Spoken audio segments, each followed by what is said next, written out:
అందరికీ నమస్కారం. నేను మీ వనపర్తి నియోజకవర్గ కాంటెస్టెడ్ స్వతంత్ర ఎమ్మెల్యే అభ్యర్థిగా మీ ముందు అనేక అంశాలు కానీ అనేక సమస్యలు కానీ అధికారుల దృష్టికి కానీ నా పరిధిలో ఉన్నటువంటి అంశాలను నాయకుల దృష్టికి కానీ అలాగే నాకు తోచిన విధంగా నేను ఇండిపెండెంట్గా ఒక స్వతంత్ర ఎమ్మెల్యే అభ్యర్థిగా నా వంతు బాధ్యతగా నేను నా పనేదో నేను నిర్వర్తించుకుంటూ ఎలక్షన్స్ అయిపోయినప్పటి నుంచి నేను ప్రజల మధ్యలో ఉన్నా. ఇప్పటి వరకు నాకు ఎవ్వరు కూడా దాన్ని ఇబ్బంది పెట్టిన వ్యక్తులు లేరు, ఎవరు ఏం లేరు. అందరు కూడా థ్యాంక్స్. నాకు సపోర్ట్ చేసినందుకు ప్రతి ఒక్కరికి కూడా చాలా చాలా ధన్యవాదాలు తెలియజేస్తున్నాం. కాకపోతే నిన్న జరిగినటువంటి ఎంపీ ఎలక్షన్స్ తర్వాత ఒక నాయకుడు నన్ను ఒక గ్రూప్ నుంచి రిమూవ్ చేయడం జరిగింది. ఆ నాయకునికి రిమూవ్ చేయాల్సిన అవసరం ఏమొచ్చిందని మేము ప్రశ్నిస్తున్నాం. రిమూవ్ చేయాల్సిన అవసరం ఏముంది? ఇలా రిమూవ్ చేసుకుంటూ పోతే మీరు ఎంతమందిని రిమూవ్ చేస్తారు? మీరు రిమూవ్ చేసుకుంటూ వచ్చినందుకే కదా ఈరోజు మీరు ఫలితాల్లో వెనుకబడి ఉన్నారు. మీరు ఇలా అందరిని దూరం చేసుకుంటూ పోతున్నంటే ఒక గొప్ప వ్యక్తిని మీలాంటి వాళ్ళని నమ్మి ఈరోజు పరాజయమై ఉన్నారు. మళ్ళీ ఆలోచన చేయాలి, మేము ఏ తోవలో పోతున్నాం. ఇది కాక మీరు మీకు ఒక బంధము, కమ్యూనిటీ, ఒకటి రిలేషన్స్, పార్టీ అనేటివి ఉన్నాయా అని నేను అడుగుతున్నా. ఉంటే ఇలా చేయరు.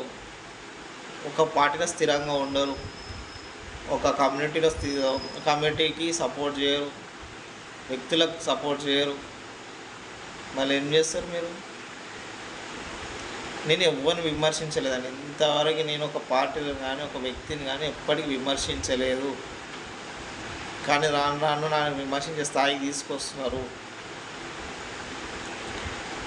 నా సంస్కారం ఉంది కనుక వాళ్ళ పేరు చెప్తలేరు బయట.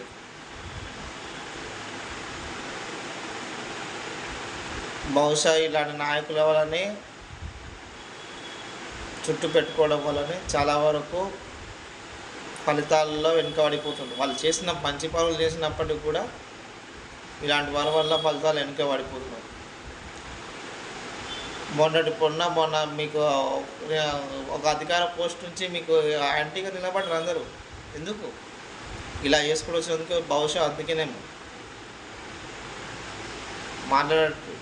మేము ఎవరితో పోతున్నాము, ఎవరిని టచ్ చేస్తాం.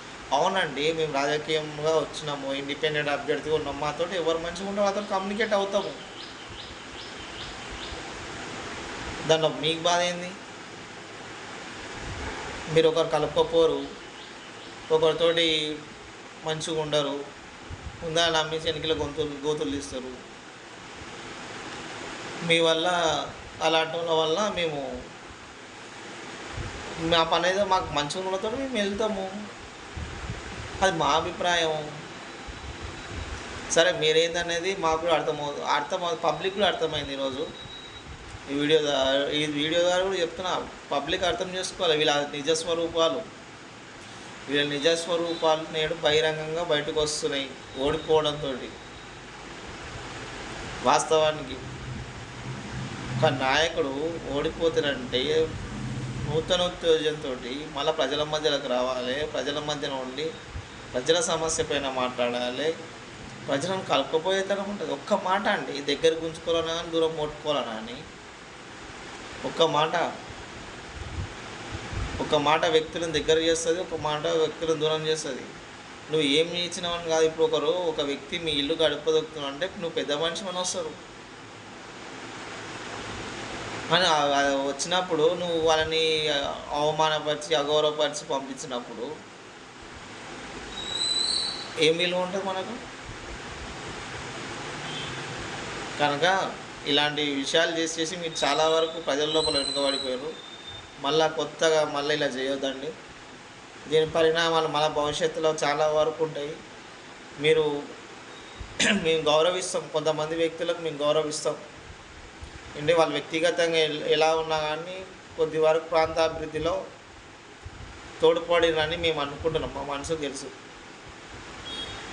కనుక మీ వల్ల మీలాంటి వాళ్ళ వల్ల అలాంటి వాళ్ళకు మచ్చ ఆల్రెడీ వచ్చింది, కానీ ఇంకా దాన్ని దిగజార్చకండి. ధన్యవాదాలు.